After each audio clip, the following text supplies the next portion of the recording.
আপুনি উত্তৰটো স্পষ্টকৈ যদিও মোক কোৱা নাই, মই লুৰিণজ্যোতি গগৈৰ পৰা অকণমান সেই ধৰণে আকৌ জানিব বিচাৰিম।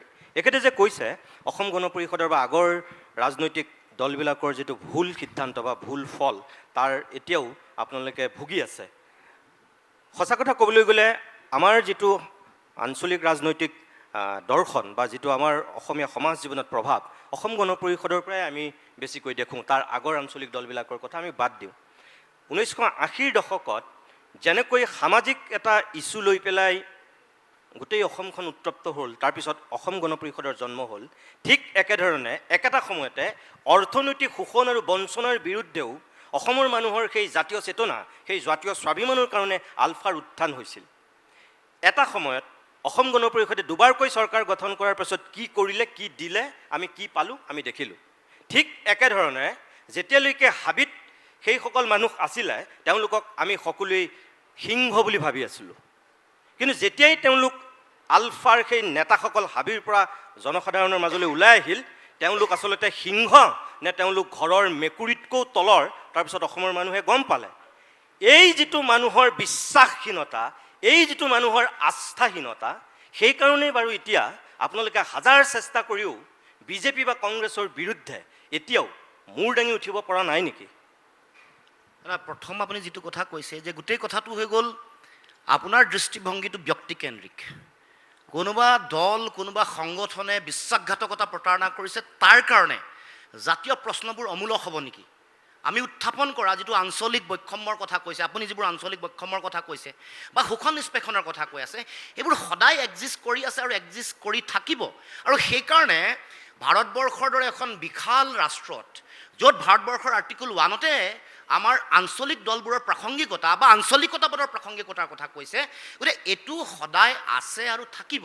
গতিকে মই ভাবোঁ যে কোনোবা এটা ৰাজনৈতিক দলৰ কোনোবা নেতাই বিশ্বাসঘাতকতা প্ৰতাৰণা কৰিব পাৰে, কোনোবা সংগ্ৰামী কোনো দলৰ নেতা কৰ্মকৰ্তা বিষয়ভাৱে মানুহক জাতিটোক বিশ্বাসঘাতকতা প্ৰতাৰণা কৰিব পাৰে। এতিয়া প্ৰশ্নবোৰ আহিলে মূল আমাৰ অধিকাৰক লৈ, আমি আচলতে ৰাজনৈতিক অধিকাৰ আমাৰ সুৰক্ষিত হৈছেনে? আমাৰ ভাষা সুৰক্ষিত হৈছেনে? আমাৰ মাটিৰ ওপৰত থকা, মাটিৰ তলত থকা, ওপৰত থকা সম্পদৰ ওপৰত অধিকাৰ নিৰ্ণয় হ'ল নহ'ল? ৰাষ্ট্ৰসংঘৰ 2007 চনৰ যিখন চনত সেইমতে খিলঞ্জীয়া মানুহে মাটিৰ ওপৰত অধিকাৰ, আমাৰ নিজৰ সম্পদৰ ওপৰত অধিকাৰ পাইছেনে নাই পোৱা? আমি মাটি ভেটি ৰক্ষা কৰিব পাৰিছোঁনে নাই পৰা? সেই মৌলিক প্ৰশ্নবোৰক লৈহে আচলতে গোটেই আঞ্চলিকতাবাদৰ ধাৰাটো ভৱিষ্যত নিৰ্ভৰ কৰে। আৰু আমি ভাবোঁ যে এইবোৰ কথা ক্ষণিকৰ কথা। আঞ্চলিকতাবাদৰ গুৰুত্ব ভাৰতবৰ্ষৰ ৰাজনীতিত আছে আৰু থাকিব। নহ'লে বিজেপিয়ে 37টা তেওঁলোকৰ NDA এলায়েন্সৰ তেওঁলোকৰ 36টাই কিয় আঞ্চলিক দল? ইণ্ডিয়াৰ 26টা তেওঁলোকৰ পলিটিকেল পাৰ্টি আছে, তাত গৰিষ্ঠ সংখ্যক আঞ্চলিক দল। তাৰমানে আঞ্চলিক দলৰ ভূমিকা আছে আৰু থাকিব। আৰু বেলেগ বেলেগ ধৰণেও যদি আপুনি ইণ্টাৰপ্ৰিটেশ্যন কৰে, আপুনি য'ত য'ত আঞ্চলিক দলৰ চৰকাৰ আছে তেওঁলোকৰ অৰ্থনৈতিক অৱস্থা, তেওঁলোকৰ স্বাৱলম্বিতা বা তেওঁলোকৰ উদ্যোগৰ উন্নয়নৰ গোটেই গতিবিধি যদি চাই, গতি প্ৰকৃতি যদি আপুনি দীঘলীয়াকৈ পৰ্যালোচনা কৰে, আপুনি তামিলনাডুলৈ যাওক। তামিলনাডুৰ GSDP আজিৰ দিনত 2nd পজিশ্যন ভাৰতবৰ্ষৰ ভিতৰত। এইটো ছেপ্টেম্বৰত চৰকাৰী সংস্থাই কৰা প্ৰতিবেদনৰ প্ৰকাশ। গতিকে ৰিজনেল পাৰ্টীয়ে য'ত সঁচাকৈ মানুহৰ স্বাৰ্থক লৈ, তামিলসকলৰ স্বাৰ্থক লৈ, মহাৰাষ্ট্ৰত মাৰাঠিক স্বাৰ্থক লৈ যিসকলে কাম কৰিছে, বা ছিক্কিম সৰু ৰাজ্য, জন্মৰ পৰাই অকল আঞ্চলিক দলে তাত শাসন কৰি আহিছে। 57 বছৰ তামিলনাডুত আঞ্চলিক দলে শাসন কৰি আহিছে। গতিকে এই কথাটো হ'ল কোন নেতাই কি লক্ষ্য আৰু উদ্দেশ্য লৈ, কোন অধিকাৰৰ প্ৰশ্নবোৰক লৈ তেওঁলোকে নিজৰ ৰাজনীতি কৰিছে, সেইটো কথা। যিবোৰ কথা আপোনালোকে এতিয়া আলোচনা কৰি আছে, এইবোৰ ক্ষমতাকেন্দ্ৰিক কথা বতৰা। মূল বিষয় হ'ল জনগণৰ স্বাৰ্থ। আমাৰ যিবোৰ আঞ্চলিক বৈষম্য আহিছে, দিল্লীয়ে যিবোৰ শোষণ কৰিছে, আমাক অধিকাৰ দিয়া নাই, সেইবোৰক লৈ প্ৰশ্ন উত্থাপন কৰিছোঁ। আৰু মই ভাবোঁ যে ৰিজনেল পলিটিক্সটো বেছি চাইণ্টিফিক আৰু ডেমক্ৰেটিক। লুৰিণজ্যোতি গগৈ, আপুনি যিটো কথা কৈছে মই আপোনাক সেইটোকেতো সুধিছোঁ। আপুনি যিখিনি উত্থাপন কৰিব বিচাৰিছে তাৰ কাৰণেতো আপোনাক এখন ৰাজনৈতিক মঞ্চ লাগিব। যিটো কথা আপুনি ক'লে 57 বছৰ তামিলনাডুত হৈ আছে, মই জানো তাত DMK আৰু ADMK আপুনি অল্টাৰনেটিভভাৱে দীৰ্ঘদিন ধৰি তাত শাসন চলাইছে। একেটা সময়তে যদি মই আপোনাক কওঁ, প্ৰফুল্ল মহন্তৰ যেতিয়া ৰাজনৈতিক উত্থান, সেই একেটা সময়তে চন্দ্ৰবাবু নাইডুৰ অন্ধ্ৰপ্ৰদেশত উত্থান হৈছে। আজি সেই চন্দ্ৰবাবু নাইডু ভাৰতবৰ্ষৰ কেন্দ্ৰীয় চৰকাৰৰ আটাইতকৈ গুৰুত্বপূৰ্ণ ব্যক্তি হৈ আজিও চন্দ্ৰবাবু নাইডুৱে নিজক উজ্বলাই তুলিব পাৰিছে। সেই সত্তাটো দেখুৱাই আছে। কিন্তু আমাৰ প্ৰফুল্ল মহন্ত ক'লৈ গ'ল? আমাৰ বৃন্দাবন গোস্বামী ক'লৈ গ'ল? আমাৰ চন্দ্ৰমোহন পাটোৱাৰী ক'লৈ গ'ল?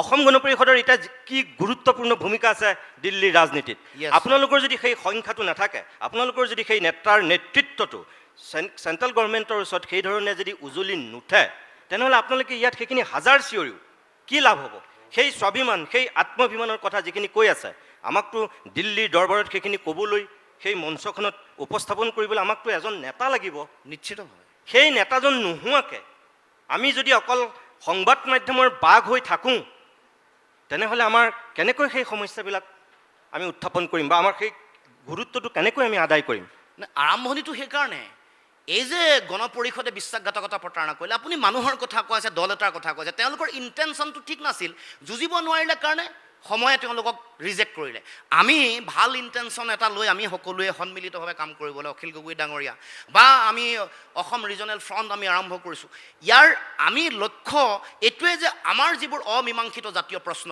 এইবোৰক লৈ যুঁজিম তাৰ কাৰণে এই আৰম্ভণি 3টা বছৰ অতিক্ৰম কৰিছে আমি সফল হোৱা নাই আজি নহয় কাইলৈ হ'ব কিন্তু আমি কৰাটো কৰিমেই কাৰণ এইটো একেবাৰে শুদ্ধ সত্য জোন বেলি তৰাৰ দৰে যে আমি অসমৰ ৰাইজ আমি আমাৰ প্ৰাপ্য অধিকাৰৰ পৰা বঞ্চিত হৈ আছোঁ এইটো আপুনি কেতিয়াও প্ৰশ্ন এইটো কেতিয়াও কোনো ডিনাই কৰিব নোৱাৰে এই যে ক'লে 90:10 নাইকিয়া কৰি দিয়া হ'ল এই যে সম্পদৰ অধিকাৰবোৰৰ প্ৰশ্ন মীমাংসিত নহ'ল এই যে আন ৰাজনৈতিক কথা প্ৰমোদ বড়ো ডাঙৰীয়াই কওক বা কাৰ্বিসকলৰ কথা বা যিবোৰ মূল কথা আজিওতো সমস্যা সমাধান হোৱা নাই ঠিক আছে ক্ষমতালৈ আহিছে বড়ো ডাঙৰীয়া আহিছে এটা সময়ত কাৰ্বি পাহাৰতো আহিছিল SDC আছিল কিন্তু তেওঁলোকৰ কমন জনসাধাৰণৰ যিবোৰ মৌলিক প্ৰশ্ন ভাষাক লৈ সংস্কৃতিক লৈ অধিকাৰক লৈ মাটি ভেটিক লৈ সেইবোৰ যেতিয়ালৈকে মীমাংসা নহ'ব তেতিয়ালৈকে এই সংগ্ৰাম চলিব আৰু এইটো কেৱল মাত্ৰ সম্ভৱ আঞ্চলিক ৰাজনীতিৰ যোগেদি আৰু আঞ্চলিকতাবাদৰ যোগেদি এই কথাটো মই স্পষ্টকৈ ক'ব বিচাৰোঁ আৰু এইটো মই ভাবোঁ মই বিশ্বাসী